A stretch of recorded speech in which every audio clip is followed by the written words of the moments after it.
Assalamualaikum warahmatullahi wabarakatuh.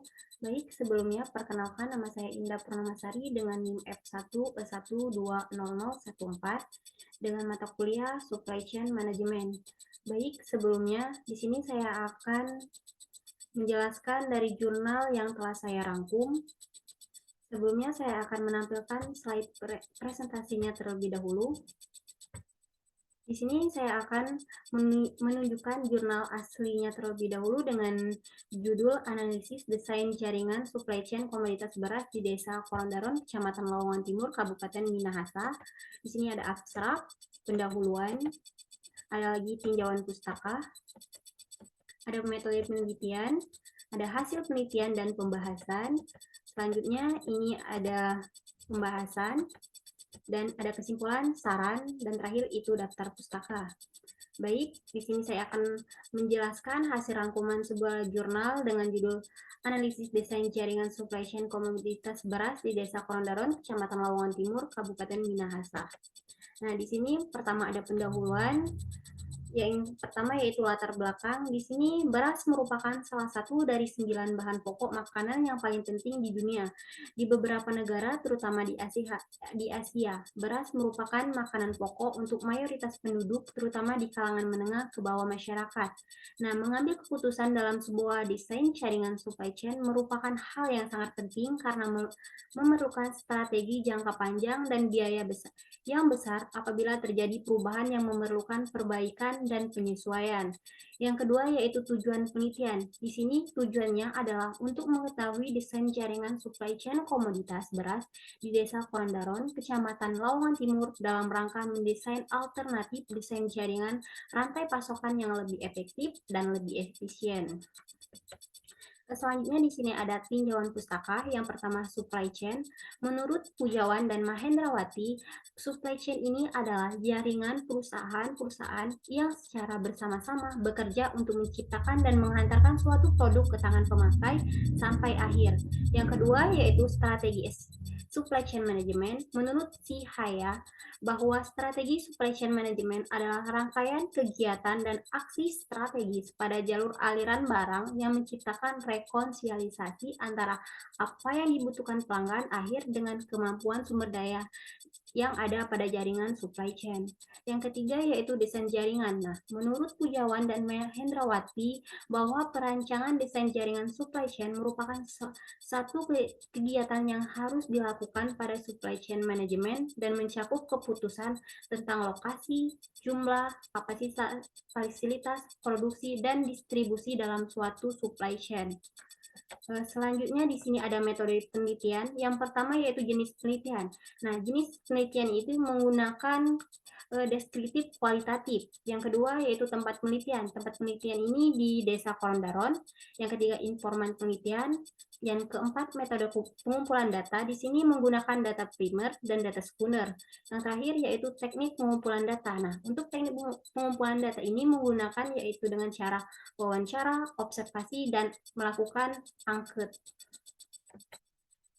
Selanjutnya ada hasil penelitian dan pembahasan. Yang pertama yaitu hasil penelitian. Di Desa Korondaron secara administratif berada di Kecamatan Lamongan Timur, Kabupaten Minahasa. Posisinya berada di ketinggian 650 mdpl menjadikan suhu udara di Desa Korondaron sejuk dan jika pada malam hari dapat mencapai hingga 14 derajat Celcius. Nah, penataan desa berbentuk memanjang yang menjadi ciri khas di desa-desa Minahasa yang memanjang dari arah timur ke barat. Sekitar tahun 1890 di Desa Korondaron masih merupakan tempat pertanian dari orang-orang yang datang dari Desa Amogena dan Tempang. Tempat ini masih merupakan sebuah hutan yang penuh dengan kayu-kayuan dan rawa. Nah, pada tahun 1890 di daerah ini mulai dibuka dan dijadikan lahan pertanian. Selanjutnya, desain jaringan supply chain. Nah, bagian ini membahas mengenai desain jaringan supply chain komoditas beras di Desa Korondaron. Berdasarkan informasi yang didapat dari informan 1 dan 2 adalah petani yaitu Bapak Sami dan Bapak Weli. Mereka menjual berasnya langsung ke pengumpul yang ada di Desa Amogena. Nah, informan 3 dan 4 ini adalah pedagang pengumpul di Desa Amogena tersebut. Selanjutnya untuk pembahasan, Desain jaringan supply chain komoditas beras di Desa Korondaron berawal dari petani, pengumpul, pengecer, hingga konsumen.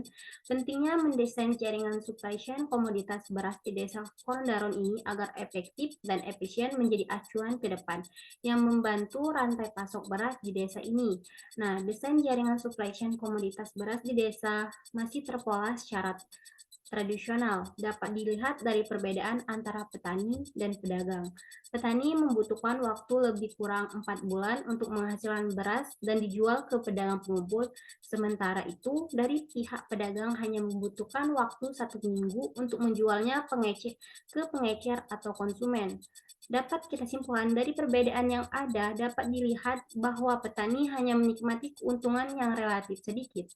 Jika pola desain jaringan supply chain komoditas beras terpola dengan baik, maka setiap pihak yang terlibat dalam rantai pasok petani, pengumpul, pengecer akan saling menopang satu sama lain untuk kepentingan bersama. Maka perlunya ada alternatif desain jaringan supply chain komoditas beras yang lebih efektif dan lebih efisien di desa Korondaran ini untuk lebih menguntungkan petani dalam menjual usahanya. Nah, keputusan desain jaringan memiliki dampak yang signifikan terhadap kinerja karena keputusan ini menentukan susunan dari jaringan pemilik rantai pasok dan seperangkat hambatan yang menyertai dalam pemicu rantai pasokan lainnya juga dapat digunakan untuk mengurangi biaya rantai pasok atau untuk meningkatkan daya merespon. Dan terakhir yaitu kesimpulan. Nah, dari penjelasan yang saya jelaskan di atas tersebut dapat kita simpulkan bahwa desain jaringan rantai pasok di Desa Korondaron, Kecamatan Lamongan Timur adalah petani, pedagang pengumpul, pengecer, dan konsumen. Yang kedua yaitu hasil penelitian di lapangan menunjukkan bahwa dari pihak petani dapat keuntungan yang relatif sedikit karena terjadinya perbedaan dari segi waktu dan biaya, sementara itu dari pedagang hanya membutuhkan waktu kurang lebih 1 minggu untuk menjual ke pengecer atau ke konsumen. Yang terakhir yaitu belum adanya wadah organisasi atau kelompok tani yang terorganisir dengan baik.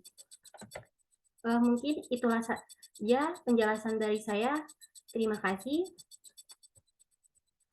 Apabila ada kesalahan kata atau kekurangan dalam penjelasan saya mengenai analisis desain jaringan supply chain beras di Desa Korondaron, Kecamatan Lamongan Timur, Kabupaten Minahasa, saya mohon maaf. Saya akhiri dengan ucapan wabillahi taufiq wal hidayah. Wassalamualaikum warahmatullahi wabarakatuh.